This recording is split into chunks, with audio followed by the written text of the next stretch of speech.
todos, um feliz sábado.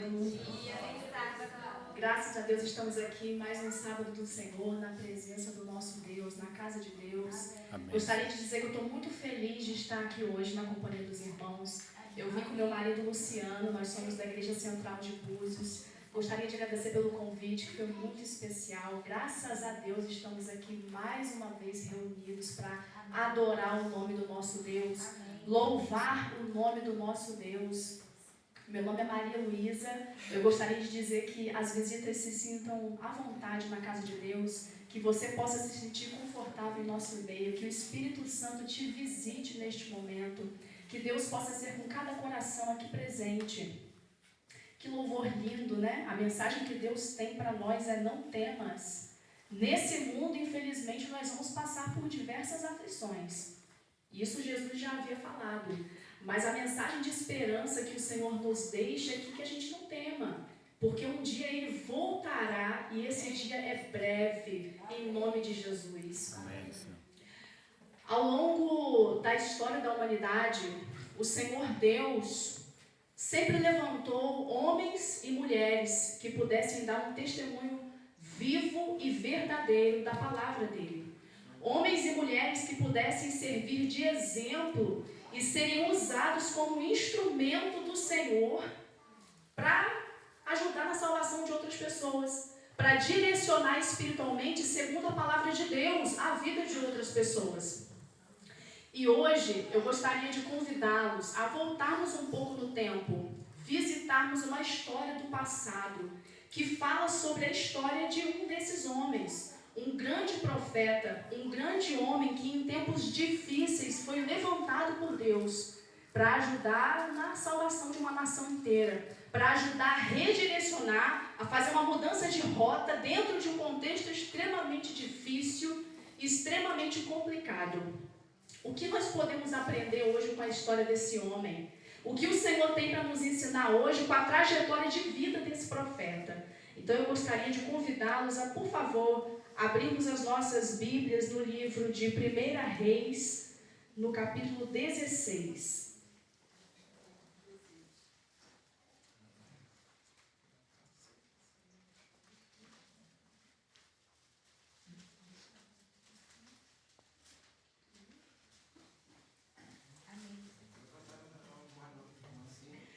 No livro de 1 Reis, no capítulo 16, a partir do versículo 29. 16, verso 29. 1 Reis 16, verso 29.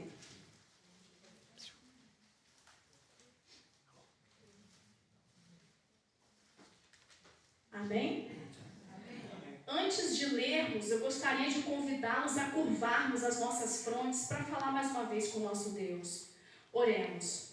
Amado Senhor, nosso Deus, nosso Pai, a Tua palavra está aberta, Senhor. Por favor, meu Deus, esteja presente em nosso meio, Pai. Que possamos fazer um culto agradável a Ti, que o Senhor possa passear neste ambiente, Senhor, nesta igreja. Seja com cada um de nós aqui presentes, Pai. É o que nós te pedimos, Senhor, mais uma vez, e te agradecemos por tudo. Em Teu santo nome, Senhor Jesus Cristo. Amém.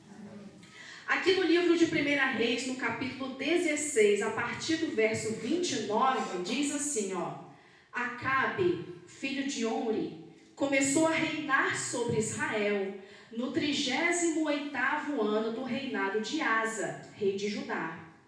E Acabe, filho de Omri, reinou sobre Israel em Samaria 22 anos. E aí, mais uma vez, Acabe, filho de Omri, fez o que era mal aos olhos do Senhor, mais do que todos os reis que vieram antes dele. A ênfase que esses versos dão a quem era o pai desse rei de Israel, Acabe, tem relação com a conduta que esse pai dele teve antes dele. Se voltarmos um pouco versos atrás, aqui diz no verso 25, no mesmo capítulo 16, Omri fez o que era mal aos olhos do Senhor, fez pior do que todos os reis que vieram antes dele. Então seu filho Acabe andou pelos mesmos caminhos dele, ao ponto do verso 30 dizer: Acabe, filho de mal aos olhos do Senhor, mais do que todos os reis que vieram antes dele. E aí no verso 31 diz assim: como se fosse pouca coisa andar nos pecados de Jeroboão, filho de Nebate, Acabe foi mais longe e tomou por mulher Jezabel, filha de Etibaal, rei dos Sidônios, e foi, serviu Baal e o adorou. Levantou um altar a Baal no templo de Baal que tinha edificado em Samaria.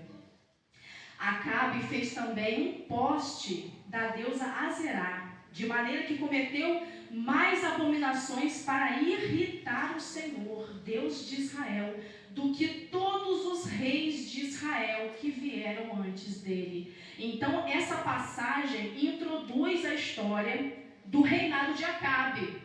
Acabe reinou sobre as 10 tribos de Israel e, apesar de ter sucesso político, militar, a Bíblia fala que ele era fraco em questões espirituais. Aqui no verso 30 que nós lemos, ele fez o que era mal aos olhos do Senhor, mais do que todos os reis que vieram antes dele. E a Bíblia relata também que ele se casou com uma mulher de nome Jezabel, que vinha de uma cidade chamada Fenícia de Tiro, onde o seu pai, o pai dela, era rei e sumo sacerdote, de divindades pagãs. Ou seja, Jezabel era uma princesa fenícia, sacerdotisa de um deus pagão chamado Baal, que no seu tempo era adorado como Deus que fazia descer a chuva, como Deus que proporcionava as colheitas para o povo.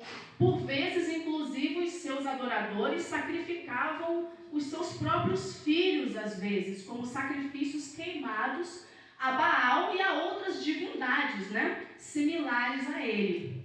Então, como Acabe se casou com essa princesa fenícia, com essa sacerdotisa de Baal, para agradá-la, para agradar a sua mulher, a sua esposa, ele começou a acompanhá-la na adoração a esses deuses estranhos.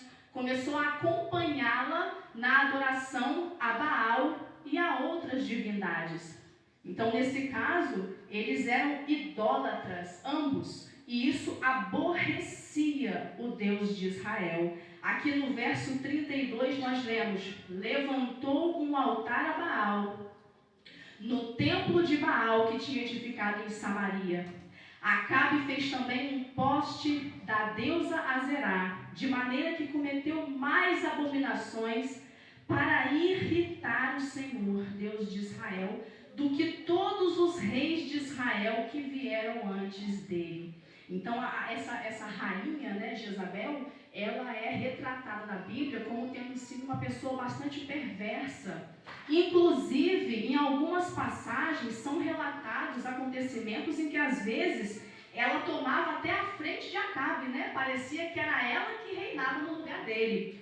Devido a esse comportamento que ela teve, o seu nome passou a ser, inclusive, símbolo de idolatria e prostituição espiritual. Nós podemos ver a citação do nome dela lá em Apocalipse, no capítulo 2, na carta à igreja em Tiatira, que fala assim, tenho, porém, contra você o fato de você tolerar que essa mulher, Jezabel, que se declara profetisa, não somente ensine, mas ainda seduza os meus servos a praticar a prostituição e a comer coisas sacrificadas aos ídolos. Ou seja, o nome dela se tornou símbolo disso, de coisas sacrificadas a ídolos, de idolatria.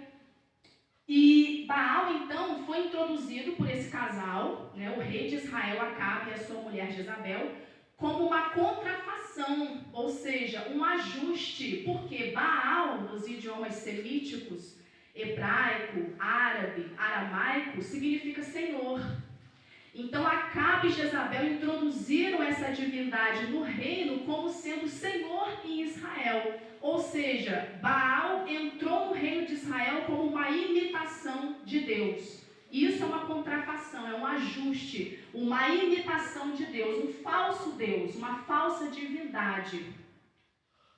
E não é isso que o inimigo faz? Imita as coisas de Deus distorcendo. Assim foi naquele tempo.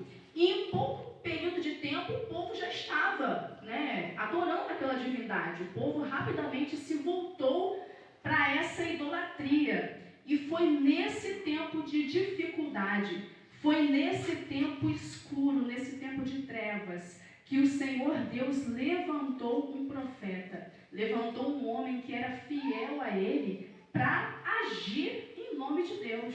Amém. Dentro daquela geração deturpada, dentro daquele contexto complicado de idolatria, de prostituição que Israel estava vivendo. No livro Profetas e Reis, no capítulo 9, diz assim, entre as montanhas a leste do Jordão, morava um homem de fé e oração, que não tinha medo de servir a Deus, e que foi chamado por ele para colocar um fim no rápido crescimento da apostasia, ou seja, num rápido crescimento do abandono da verdade, que estava acontecendo naquele tempo. Elias não ocupava nenhuma posição de destaque na vida, mas aceitou a missão, confiante de que Deus lhe daria grande sucesso. Suas repreensões contra o pecado e as súplicas para fazer a maré do mal recuar era como uma voz a clamar no deserto. Amém, eu gosto dessa expressão, era como uma voz a clamar no deserto. Só tinha ele que estava ali de pé, servindo ao Deus de Israel, diante de uma geração do seu tempo que estava seguindo a Baal. E diante de toda aquela idolatria, o Senhor enviou então juízo a Israel por meio desse homem. E aí, se continuarmos a leitura bíblica agora no verso 1 do capítulo 17, diz assim, então Elias, o tesbita dos moradores de Gileade, disse a Acabe: tão certo como vive o Senhor, Deus de Israel, a quem eu sirvo, não haverá orvalho nem chuva nos próximos anos, a não ser quando eu disser. Então a palavra do Senhor veio a Elias dizendo: saia daqui, vá para o leste e esconda-se junto ao ribeiro de Querite, nas imediações do Jordão. Você beberá a água do ribeiro, e eu ordenei aos corvos que sustentem você naquele lugar. E aí o verso 5 diz que Elias foi e fez segundo a palavra do Senhor. Retirou-se e ficou morando junto ao ribeiro de Querite, nas imediações do Jordão. E os corvos lhe traziam pão e carne pela manhã, bem como pão e carne ao anoitecer. E ele bebia a água do ribeiro. Então, diante de todo aquele contexto de idolatria, de prostituição espiritual, o Senhor resolveu então, completamente aborrecido com o quão longe aquela nação estava indo, o Senhor enviou juízo a Israel por intermédio do profeta Elias. E a palavra de Deus por intermédio de Elias se cumpriu imediatamente. Rapidamente os ribeiros começaram a secar, houve fome, houve seca, a vegetação murchou.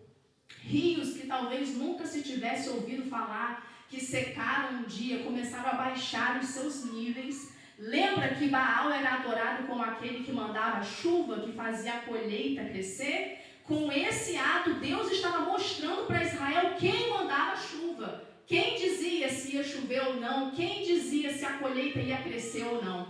Deus estava mostrando para aquela nação idólatra que não era Baal que determinava a chuva, e sim o grande Deus de Israel. E pela palavra do profeta, parou de chover a partir daquele momento. Interessante como Elias foi sustentado por Deus nesse período de seca e de fome. Aqui no verso 6 diz: os corvos lhe traziam pão e carne pela manhã, bem como pão e carne ao anoitecer, e ele bebia a água do ribeiro. Ou seja, Elias não ficou desamparado. E isso fala muito ao meu coração.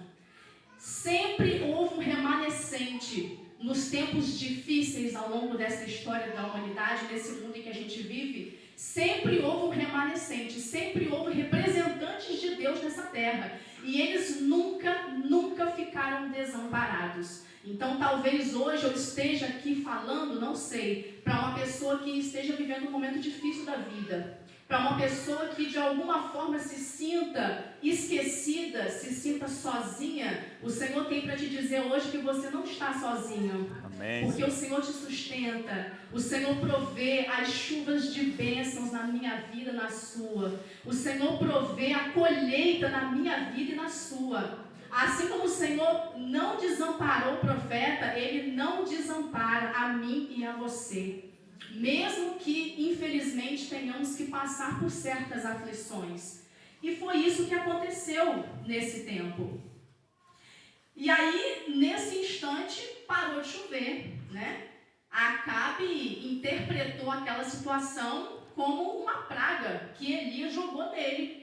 E Elias falou a palavra de Deus para ele, falar, olha, tão certo como vive o Senhor, Deus de Israel, a quem eu sirvo, não haverá orvalho nem chuva nos próximos anos, a não ser quando eu disser. Depois de dizer isso, ele se escondeu, como o Senhor havia o orientado. E aí o livro Profetas e Reis, na página 53, diz assim, ó, decidida a desafiar o Deus do céu, Jezabel, juntamente com quase todo o povo de Israel, apontou Elias como o culpado por toda aquela miséria. Eles acreditaram que, poxa, esse homem jogou uma praga no reino todo. Se pudessem tirá-lo de seu caminho, seus problemas acabariam. Então eles queriam encontrar o profeta. Instigado pela rainha, Acabe deu início a uma busca incansável pelo profeta. Ele enviou mensageiros às nações vizinhas à procura do homem que tanto odiava, mas que também temia, ele tinha medo.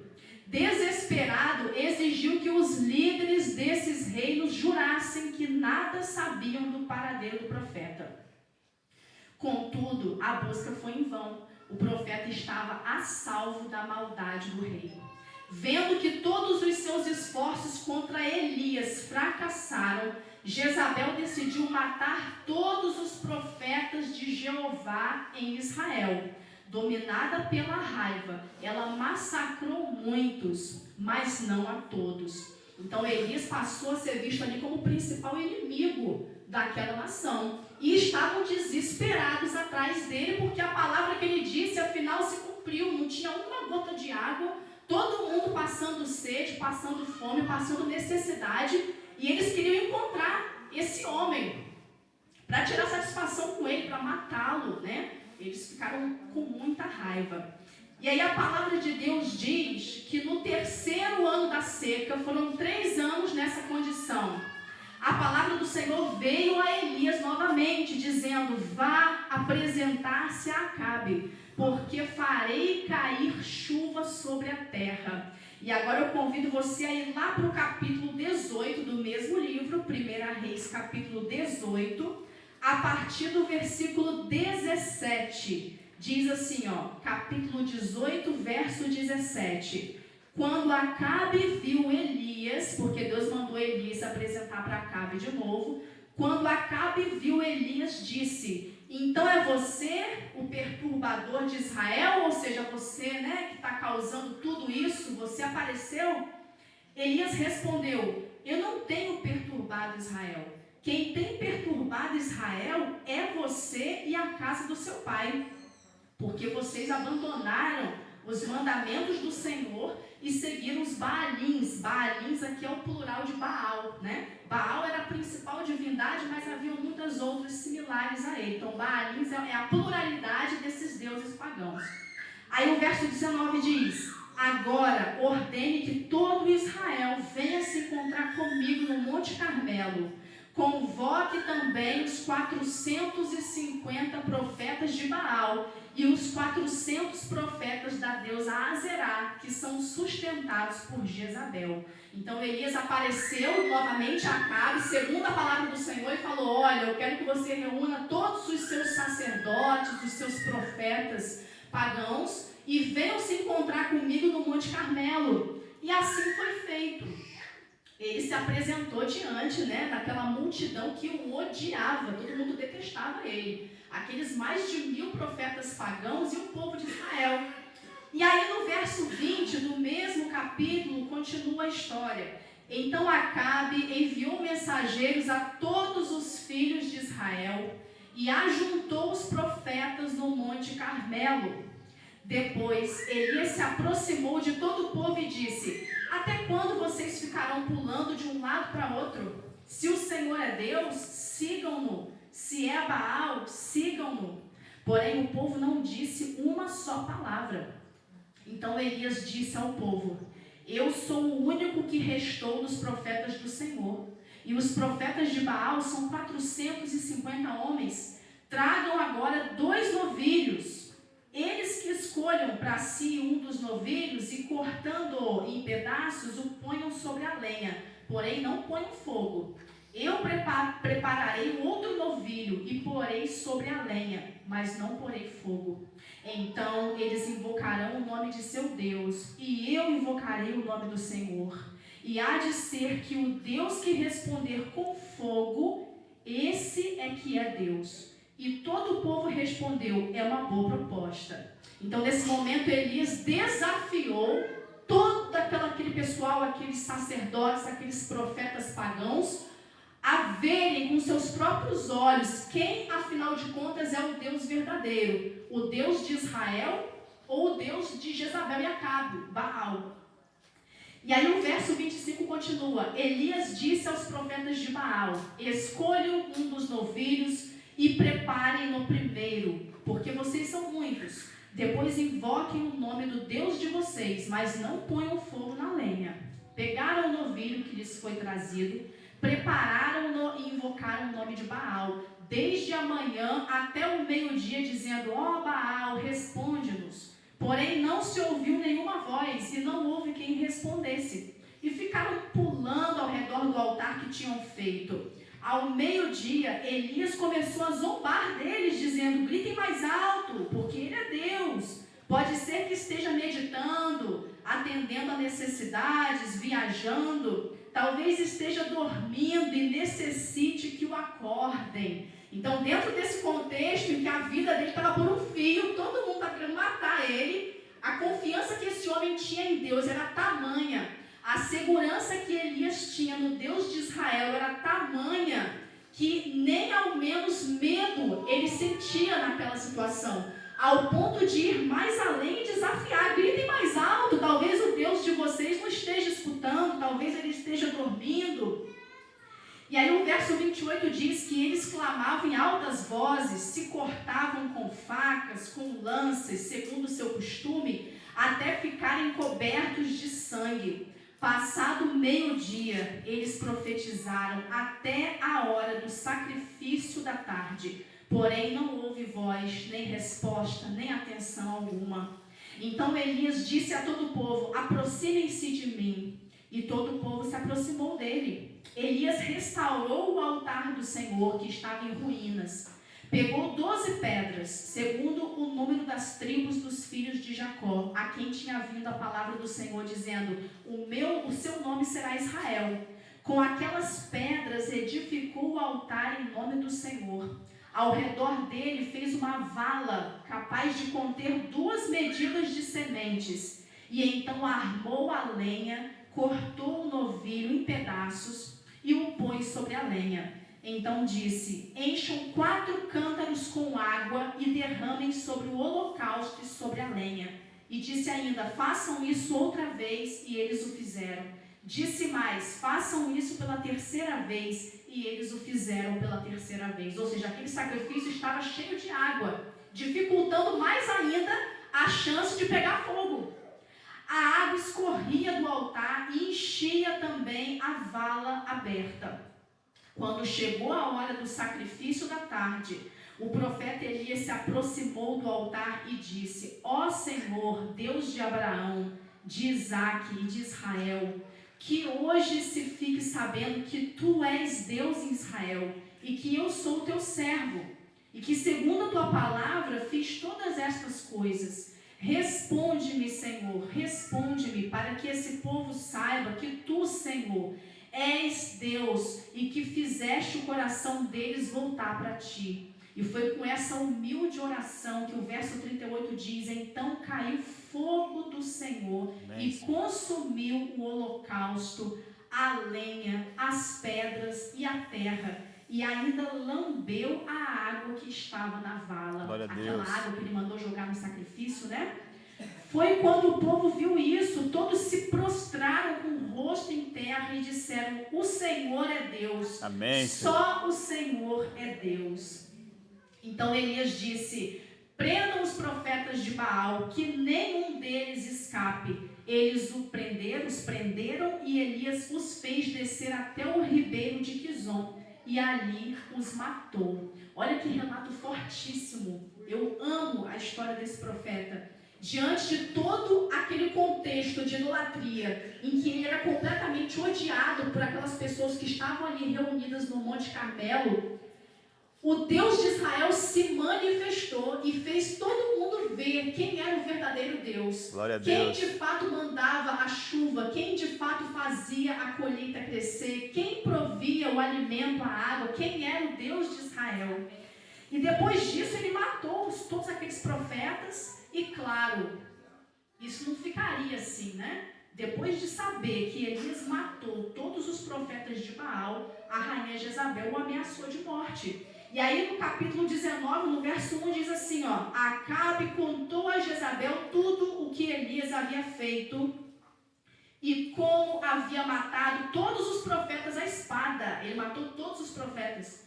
Então Jezabel mandou um mensageiro a Elias para dizer-lhe que os deuses me castiguem se amanhã, a estas horas, eu não tiver feito com a sua vida o mesmo que você fez com a vida de cada um deles. E aí, diante desse contexto, dessa ameaça, o verso 3 diz que Elias ficou com medo, levantou-se e, para salvar a vida, se foi e chegou a Berseba, que pertence a Judá. E ali ele deixou o seu servo. Olha que interessante. Depois de ter desafiado os profetas de Baal com tanta confiança, depois de ter assumido uma postura tão firme a favor do Deus de Israel, não era de se esperar que ele apresentasse qualquer tipo de desânimo diante dessa ameaça. Ameaças ele já tinha sofrido antes, ameaça de morte, ele era odiado. Não era de se esperar que ele ficasse tímido nessa hora, que ele tivesse medo. Mas a Bíblia fala que ele ficou com medo nas palavras dela. Ela disse que os deuses me castiguem se amanhã, a essas horas, eu não tiver feito com a sua vida o mesmo que você fez com a vida de cada um deles, dos profetas de Baal. Nessa hora escura, a sua fé e a sua coragem vacilaram. O espírito de profecia diz que estava escuro, chovia forte, e o profeta agora fugia para salvar a própria vida.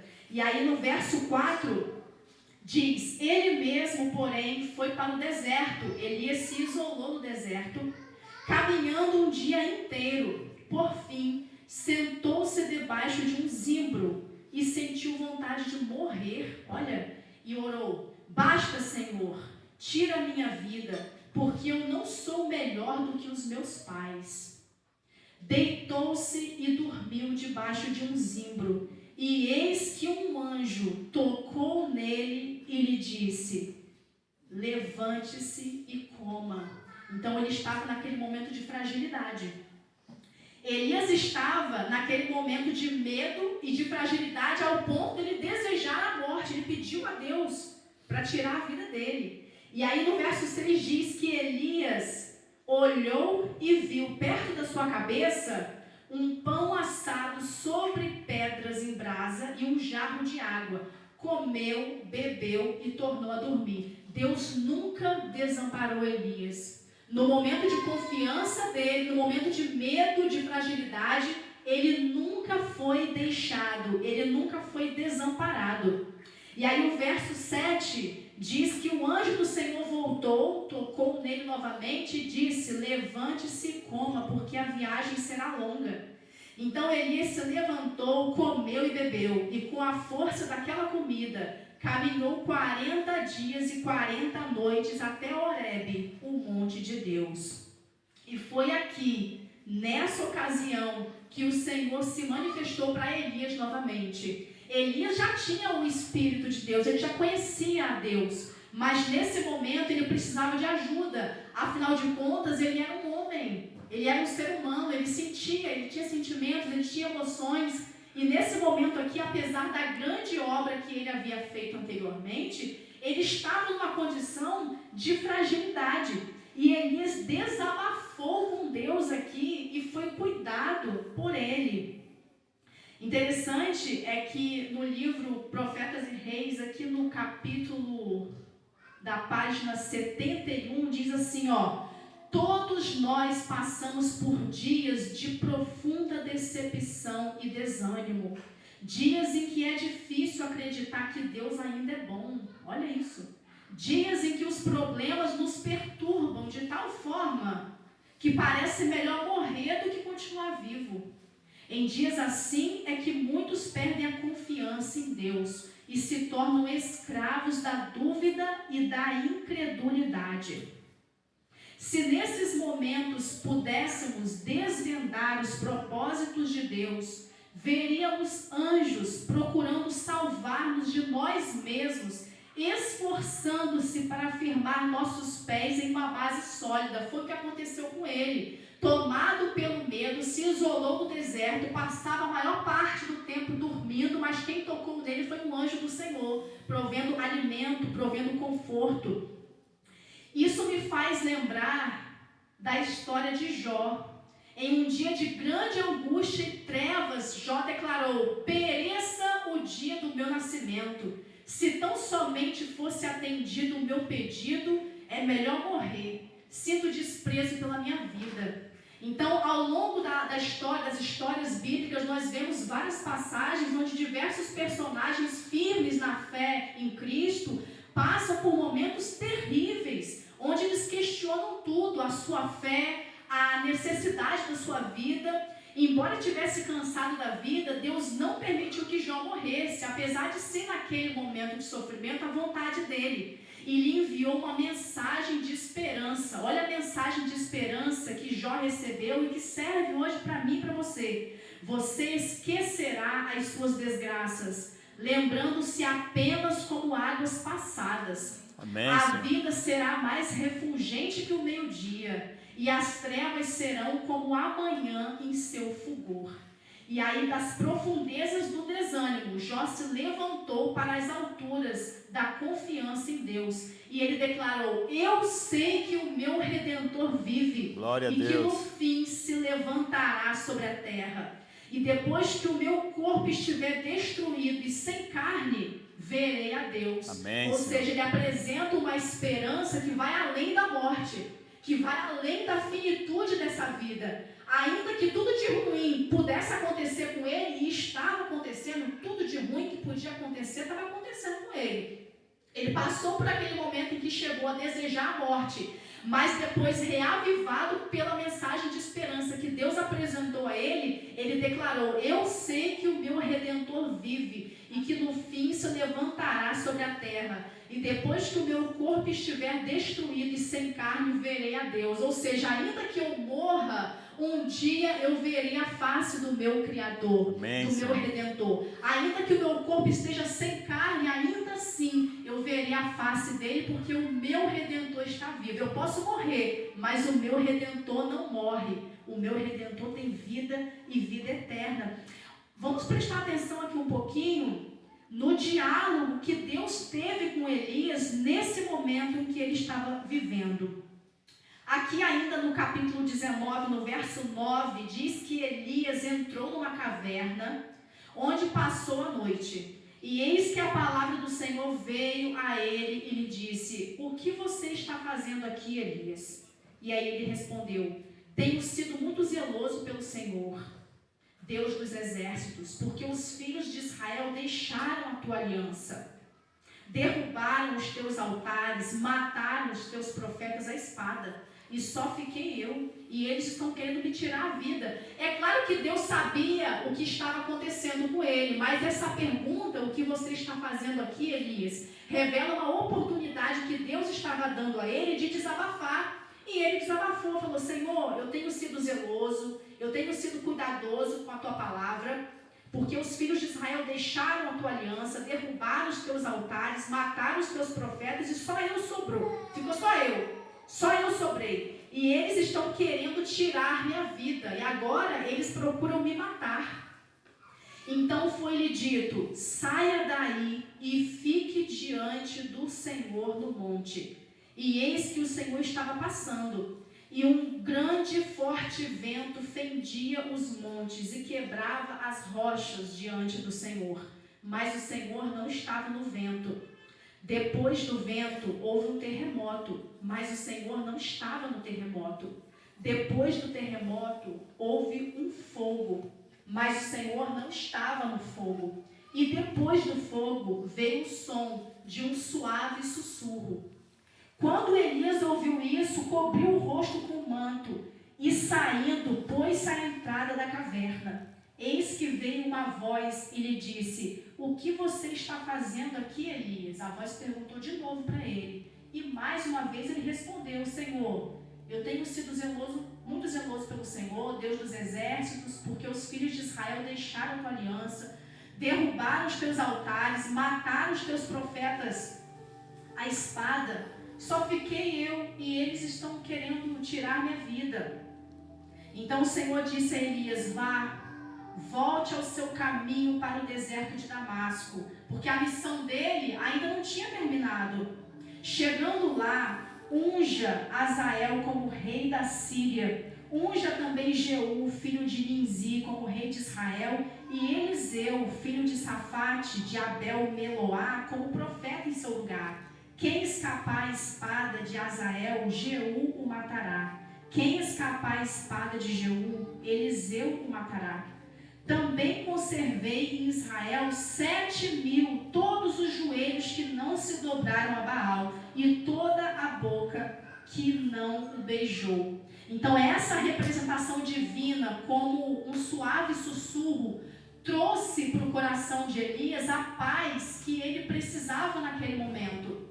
Passou fogo, vento forte, terremoto, mas Deus estava naquele suave sussurro, que foi o que ele precisava naquele momento. Amém, Senhor. E Deus falou para ele: Elias, você tem que levantar, porque a sua missão não terminou ainda. Você ainda tem que ir a alguns lugares, fazer algumas coisas que eu vou te orientar. Mas não se preocupe, porque eu conservei em Israel 7.000. Ou seja, ele achava que ele estava sozinho, não estava. Havia 7.000. Todos os joelhos que não se dobraram a Baal e toda a boca que não o beijou. Ou seja, havia um propósito de Deus para a vida de Elias. E esse propósito ainda não tinha terminado. A missão ainda não tinha sido completada. E ele precisava continuar caminhando, mesmo tendo passado pelas suas aflições, mesmo tendo passado por aquele momento de ameaça, de medo. Então, se talvez você hoje esteja aqui desanimado por alguma situação que você esteja vivendo na sua vida particular, na sua vida pessoal, saiba que o Senhor está com você. Amém. Saiba que o Senhor jamais abandonou o seu remanescente. Saiba que o Senhor jamais desamparou os seus. E que a caminhada continua. A caminhada é longa, mas ela continua. E o Senhor mesmo estará conosco até o dia em que Ele pessoalmente voltará para nos buscar. Amém. E aí nós poderemos ver a face do nosso Deus, do nosso Criador. Na página 75 do mesmo livro, diz assim, a cada filho de Deus que permitiu que a voz de Satanás o silenciasse, é feita a pergunta: o que você está fazendo aqui, Elias? Dê-lhe a responsabilidade de ir a todo mundo e pregar o Evangelho para preparar um povo para o dia de Deus. Por que está aqui? Quem mandou que você viesse para cá? Essa pergunta de Deus para ele, o que você está fazendo aqui, era muito mais profunda do que a resposta do local geográfico onde ele está. O que você está fazendo aqui no sentido espiritual? Onde está o seu coração? O que está acontecendo com a sua confiança? O que está acontecendo com a sua fé? Onde você está? Então essa pergunta, o que você está fazendo aqui, Elias? É uma pergunta que serve para cada um de nós em momentos em que às vezes nos vemos perdidos ou sozinhos, solitários, em meio às dificuldades. ao ler essa pergunta que Deus fez a Elias, nós podemos interpretar de forma pessoal para as nossas vidas. Uma pergunta de Deus para nós: onde nós estamos? Onde está firmada a nossa fé? Será que nós continuamos firmados na rocha eterna, na fonte da água viva? Será que o nosso coração continua firmado nas palavras de salvação eterna do nosso Deus? Eu gostaria de avançar um pouquinho até o livro de 2 Reis, para fazermos o desfecho da vida desse homem, depois de tudo que ele viveu, desde o seu chamado para fazer a obra do Senhor, até o momento em que ele precisou se retirar e foi sustentado por Deus, passando por aquele momento tenso no Monte Carmelo, onde ele desafiou os profetas de Baal, o momento em que ele ficou morrendo de medo de Jezabel e precisou fugir para salvar a própria vida. Perceba como a vida dele é feita de altos e baixos. Foi um grande homem que fez uma grande obra, mas era um ser humano, e ele tinha momentos de altos e baixos, mas no fim de tudo, ele teve o final que eu e você desejamos.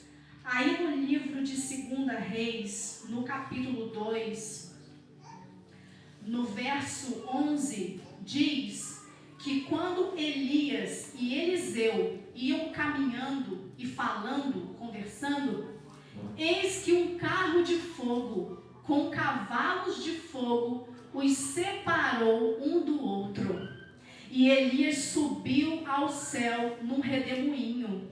E ao ver isso, Eliseu gritou: meu pai, carros de Israel e seus cavaleiros. E nunca mais ele viu Elias. Nunca mais Elias foi visto, porque ele simplesmente foi levado. Ele foi levado para as alturas. Amém. Elias representa todos aqueles que estarão vivos na volta de Cristo. Esse profeta não conheceu a morte, ele conheceu o medo, ele conheceu a dificuldade, ele conheceu também o poder de Deus grandemente na vida dele, sobremaneiramente tremendo, mas não conheceu a morte, porque ele firmou o coração dele na promessa de vida eterna. Ele se manteve firme nos caminhos do Senhor. E um belo dia, depois que a missão dele foi concluída, depois que Eliseu já estava pronto para ser o seu substituto, Elias foi levado aos céus.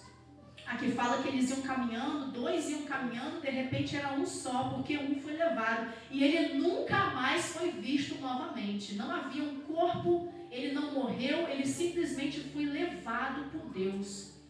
Eu gostaria que com essa mensagem no coração, meditando sobre essas palavras, possamos entregar o nosso coração a Deus ao som do louvor final.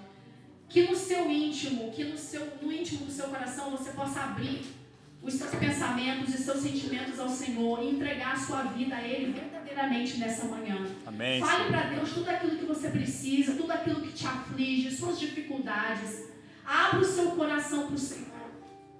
Converse com Deus, desabafe com Ele da mesma forma que Elias o fez e deixe o Senhor conhecer as suas dificuldades, não porque Ele precisa, Ele já sabe, mas para mantermos essa intimidade com o Senhor. Vamos escutar o louvor final e meditar nessa mensagem, meditar na mensagem de esperança que o Senhor tem para nós.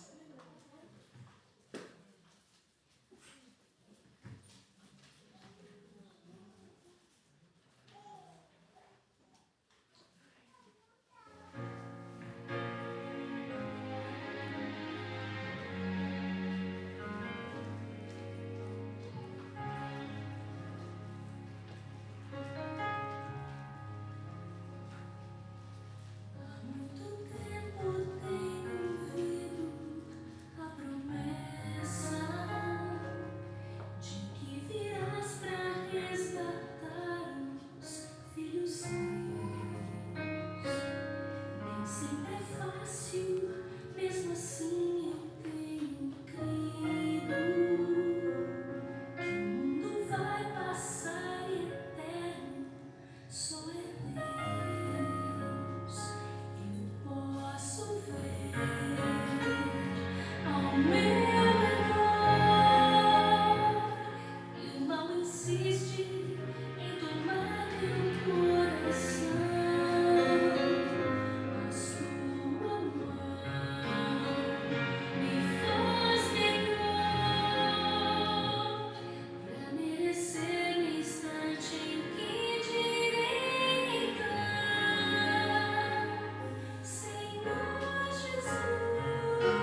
Tiago, no capítulo 5, no verso 17, diz: Elias era homem semelhante a nós, sujeito aos mesmos sentimentos, e orou com fervor para que não chovesse sobre a terra, e por 3 anos e 6 meses não choveu. Depois orou de novo, e então o céu deu chuva, e a terra produziu os seus frutos. Ou seja, Elias era um homem semelhante a nós, mas ele manteve o seu coração e a sua mente firmados na rocha. Amém, Senhor. Eu gostaria de convidá-los com essa mensagem no pensamento a fazermos uma oração ao nosso Deus. Oremos. Ó Senhor, meu Deus, só o Senhor sabe, Jesus, como cada um de nós está aqui nessa manhã. Só o Senhor sabe as lutas que nós passamos nas nossas vidas. Só o Senhor conhece, meu Deus, os desafios diários, as situações que precisamos resolver, as situações que precisamos passar por elas. Oh meu Deus, tenha misericórdia de nós, Senhor, porque somos falhos, somos pecadores. Muitas vezes, meu Deus, a nossa fé se fragiliza, porque infelizmente, enquanto o Senhor não voltar, o pecado ainda estará nesse mundo. E nós, infelizmente, moramos aqui nesse mundo. Tenha misericórdia da nossa condição, Senhor. Nos fortaleça, meu Deus. Firme o nosso coração na Tua palavra. Firme as nossas mentes, os nossos pensamentos, Senhor, nas Tuas promessas. Nos auxilie, meu Deus, nessa jornada, nessa caminhada. Nos ajude, meu Pai, a cumprir a missão que o Senhor dá a cada um de nós, de falar sobre o Evangelho, de contar para o mundo as boas novas de salvação, do breve retorno de Cristo, da vida eterna. Amém. Por favor, Senhor, nos dê condição, meu Deus, de podermos cumprir a Tua palavra e fazer a Tua vontade, contribuindo para a realização da Tua obra. Nos perdoe, Pai, pelos nossos pecados, que possamos sair daqui nesta manhã com a nossa fé fortalecida, com os nossos corações firmados nas Tuas promessas, apesar das aflições. Que o Senhor possa nos acompanhar todos os dias, meu Deus, e nos mostrar que o Senhor é maior do que qualquer problema, do que tudo que pode haver de existir. O Senhor, a Sua grandeza, o Seu poder supera qualquer coisa, meu Deus. Nos proteja de todo mal, Senhor. Não deixe que nada venha a nos tornar vacilantes. Não deixe que nada sirva como barreira para a nossa caminhada. Não permita, Senhor, que nada venha a nos desanimar, a nos afastar de Ti, Senhor. Apesar de muitas vezes como nós nos sentimos em determinadas situações, não deixe que isso seja, Pai, um obstáculo para a nossa vida espiritual contigo. É o que nós te pedimos, Senhor, humildemente te agradecemos por todas as bênçãos recebidas, Pai. Em Teu santo nome, Senhor Jesus. Amém. Amém.